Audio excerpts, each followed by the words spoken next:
Ngayong araw ng Sabado ay off ko mga kakudkod at itong aking anak ay bigla namang nag-aya at nagkikrave daw siya ng takoyaki. Mula pa to kagabi ay nag-aaya na sa akin pero dahil nga may pasok ako kaya hindi ko mapagbigyan.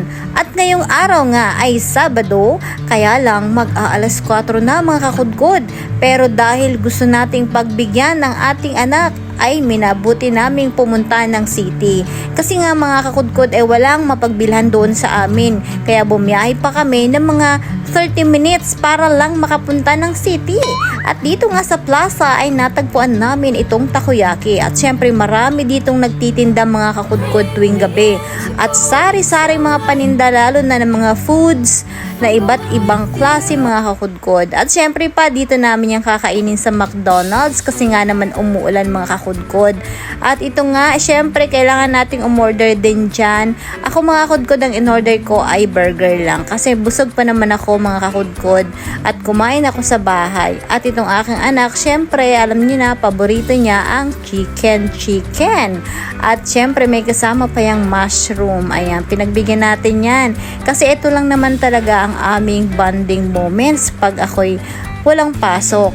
At ngayon nga mga kudkod ay medyo maulan dito sa amin sa Bicol. Kaya naman masarap kumain at humigop ng sabaw. Pero dahil walang sabaw dito sa McDonald's ay ito na lang manok ang ating kakainin. At syempre meron tayong take out dyan ng takoyaki mula doon sa plaza. Dito yan sa Naga City mga kudkod. Kung kayo'y mapupunta dito sa amin sa Bicol ay marami ditong mga restaurant dito sa Naga City. At syempre sa Plaza Rizal ay marami din nagtitinda ng mga kakanin at street foods na iba-ibang klase mga kakudkod. At syempre sa gabi ay marami diyang pwede kayong tambayan. Ngayong malapit na ang September, tuwing September mga kakudkod, sa mga gustong pumunta dyan at dumalo sa aming Peña Francia Festival ay marami dito sa amin sa Naga City na po pwede niyong pasyalan. At dito nga tuwing Peña Francia Fiesta buwan ng Setyembre ay sineselebrate namin ang aming regional festival. At ayun nga mga kudkod, dahil ngayon nga ay talaga namang tinutodo na namin ang aming pagkain dyan. At siyempre ako naman talaga ay medyo diet talaga, no? Kunyari lang mga kudkod.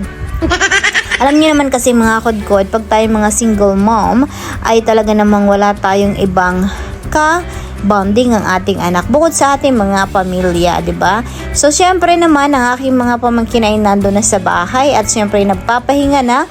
May pasok sila kanina mga kakudkod at ito nga kami lang talaga ang lumuwas dito ng aking anak. Anytime naman ay pwede kang pumunta ng city basta mga kakudkod, wag ka lang pahuhuli sa biyahe kasi meron kaming last trip dito. Pag walang pasok, Sabado at Linggo ay hanggang alas 8 lang mga kudkod ang biyahe ng jeep. At syempre nga naman mga kudkod, hindi naman tayo yayamanin ay kailangan nating mag-commute. At ayan nga mga kudkod, masarap ang aming kinakain dyan, lalo na yung takoyaki.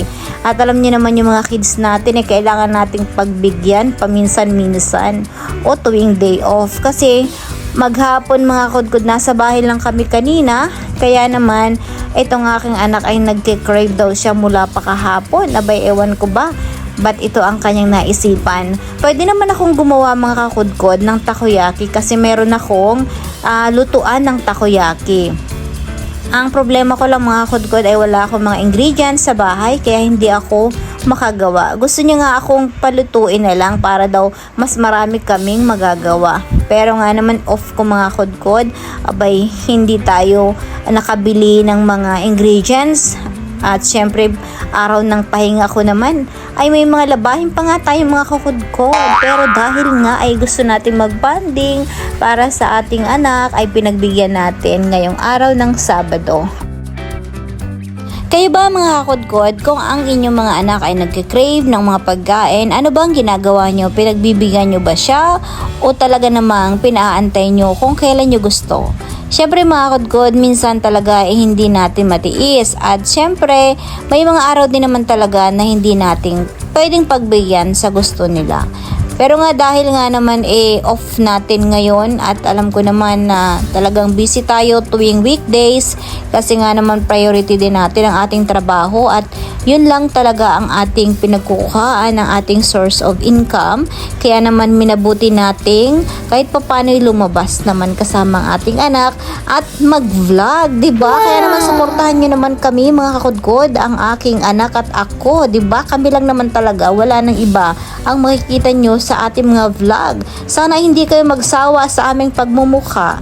At ito nga mga kakudkod dyan, bukod nga pala dyan mga kakudkod, kaya naman kami ay lumuwas din ng city o dito sa Naga City ay dahil nagpagupit ang aking anak. Pinagupitan ko yan mga kakudkod kasi medyo mahaba na. Patrim din ako dyan ng aking hair kasi medyo din na nag-ano na guys, ang tawag dito, yung medyo kinakalawang, hindi naman kinakalawang. Medyo mga kakudkod, nagda-dry na ang dulo ng aking mga buhok o wala tayong pang keratin o pang Brazilian na treatment, kaya naman gupit-gupit lang muna tayo. O diba? Basta malinis tignan, okay na yan. Ang importante naliligo. What?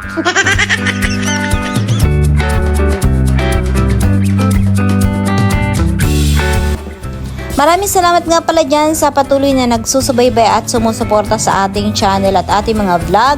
At sa mga hindi po nakakaalam, tayo po ay nag-vlog din sa YouTube bukod po dito sa ating inumpisahan sa Facebook account. At syempre mga kakudkod, tayo nagla-live dati sa YouTube pero dahil nga naman na-busy tayo dahil nga sa mga schedule, dahil nga mga kakudkod sa ating trabaho may mga changes po sa ating schedule kaya naman hindi po tayo nakakapag live consistently. At syempre yung ating room or ang aming higaan ng aking anak, higaan talaga ang aming kwarto mga kakudkod ay talaga namang medyo inayos-ayos ko ng kaunti kasi nga naman marami talagang nasira, nagtagas, tumagas yung ating sa bubong, sa kisame, pinapalitan ko mga kakudkod. Talaga medyo ngarag nga talaga ang inyong lola.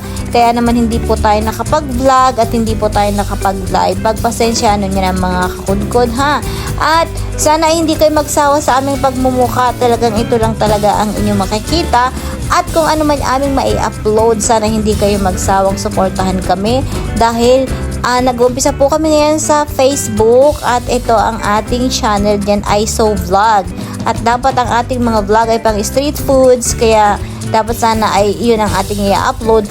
Dahil nga mga kakudkod, wala tayong time na naman at syempre, yung mga street foods naman mga kakudkod, pag maulan ay hindi po tayo makapag-gala-gala o makapag-vlog doon sa mga street foods. At syempre, dito tayo sa loob ng may bubong o sa McDonald's o kaya Jollibee, diba? Sa mga nagkikrave dyan ng mga chicken or mga something na mga ganyan na para sa mga bata ay pwede to. Pero syempre I encourage everyone na magluto rin kayo, no? Lalo na sa mga bata. So nakita nyo naman mga kakudkod, meron kami diyang uploaded na mukbang ng sitaw, yung niluto kong simpleng adobong sitaw. Pwede nyo panoorin mga kakudkod. At ngayon nga, sa mga susunod nating mga live or vlogs ay panoorin nyo rin kami at suportahan dahil marami pa tayong mga gagawing mga mukbang or ating mga vlogs dito sa YouTube at Facebook account. At nag-open na rin ako ng TikTok at sana isuportahan nyo rin ako mga kakudkod. Kailangan natin maging masaya, kailangan natin maging positive lagi at go lang tayo. Wow! And please don't forget to like, share, subscribe and hit the notification bell for you to be notified on my next videos and live. Maraming salamat mga kakudkod. Hanggang sa muli, kita-kits muli tayo. Be good to everyone and God bless.